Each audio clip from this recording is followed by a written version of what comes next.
अगर आप 2023 के टाइम पे सोशल मीडिया पे थे तो आपने एक चीज़ देखी होगी। उस टाइम पे एक ट्रेंड चल पड़ा था सिग्मा मेल वाला, एंड जो जितने भी लड़के थे वो थॉमस शेल्बी और पैट्रिक बैटमैन के एडिट्स देख के खुद को सिग्मा मेल बताने का ट्राई करते थे एंड वैसा एक्ट करते थे बाहर जाके, या फिर सिग्मा रूल्स वाली वीडियोस देखते थे आधे आधे घंटे की, जिसमें हमें बताया जाता था कि सिग्मा कैसे बने हैं। और अब तो खैर ये मीम बन गया एक तरह से, बट उस टाइम पे लोग इसको सीरियसली ले रहे थे, लोग नहीं, जो आज जेंजी लड़के थे वो, एंड खुद को थॉमस शेल्बी बनाने का पूरा ट्राई करते थे, बट लगते वो चूतिए ही थे बाहर जाने के बाद। तो ऐसा होने से कैसे बचें उसके बारे में मैं नहीं बताने आया, मैं ये बताने आया हूँ कि अगर आज के टाइम पे आप ऐसी हरकतें कर रहे हो ना, तो आपसे बड़ा मूर्ख और कोई नहीं है। क्योंकि आपके पास समझना पड़ेगा, आप एक्ट चाहे कैसा भी कर लो। इमेजिन ये बंदा है, ये बहुत ज़्यादा टफ एक्ट करता है लोगों के बीच में, इसने थॉमस शेल्बी को पूरा कॉपी कर रखा है, एंड अभी तुम्हारे सामने आ जाए, तुम कहीं पे गए हो और वहाँ पे ऐसा टफ एक्ट कर रहा हो, कोई इसकी इज्जत करेगा क्या? अरे मान लेते हैं ये बंदा क्रिंज है, ठीक है, तो आप मुझे एक बात बताओ, आप समाज के लड़कों की, लोगों के, मर्दों की छोड़ो, आप सीधी सी बात बताओ, ये टफ एक्ट करके ये ज़्यादा लड़कियों को अट्रैक्ट करेगा या फिर ये वाला?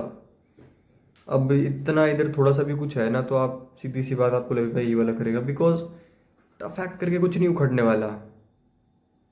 आप एक पतले से कमज़ोर से आदमी हो, आप चाहे कितने भी ज़्यादा खुद का अपना पोस्चर सीधा कर लो, अपनी बैक को सीधा कर लो, अपनी छाती बाहर निकाल लो, कुछ भी कर लो, आप नहीं लगने वाले स्ट्रॉन्ग।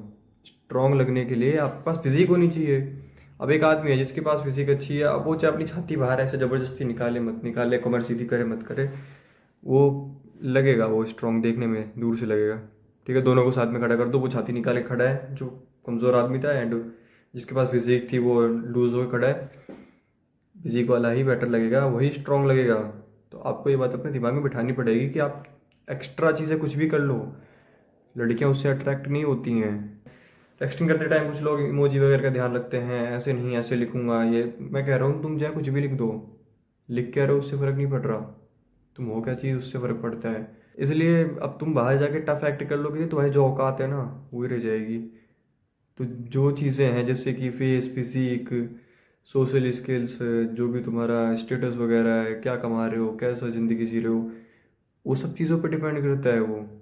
तो ये बात आपको अपने दिमाग में बिठा लेनी चाहिए कि आप चाहे कितना भी टफ एक्ट कर लो, आप कुछ भी कर लो, नहीं होता कोई भी, किसी को कोई फ़र्क नहीं पड़ रहा उससे, आप जो हो वही रहोगे। तो इसलिए खुद को इम्प्रूव करो, अपने फेस को इम्प्रूव करो, अपनी बॉडी को इम्प्रूव करो, पैसे कमाओ, मेहनत करो, उन चीज़ों से फ़र्क पड़ेगा, उससे फ़र्क नहीं पड़ रहा है। अब टेक्स्ट पे आप जाके आपकी शक्ल देखने के बाद लोग आपको जज करते हैं, वहाँ पे आप जैसा आपका शक्ल है ना, उसके बाद आप टेक्स्ट पे चाहे कोई इमोजी लगाओ ही मत, आपसे बात करेंगे। और उसके बाद आप चाहे दुनिया का सबसे बेस्ट टेक्स्टिंग करने वाला आदमी हो, लेकिन आपकी शक्ल खराब है, तो फिर कोई भाव नहीं देने वाला। सीधी सी बात है, आप चाहे कितना भी टफ एक्ट कर लो, किसी को घंटा फर्क नहीं पड़ता। एक हैंडसम क्रिंज आदमी इज़ बेटर देन अगली टफ आदमी, क्योंकि टफ एक्ट करके आप कुछ नहीं उखाड़ सकते किसी का। इसलिए खुद को इम्प्रूव करो, अपने फेस को इम्प्रूव करो, अपनी फिजिक को इम्प्रूव करो, उन्हीं चीज़ों से फ़र्क पड़ने वाला है। आप टेक्स्ट कैसा कर रहे हो, एक्ट कैसा कर रहे हो, उससे किसी को कोई फ़र्क नहीं पड़ता।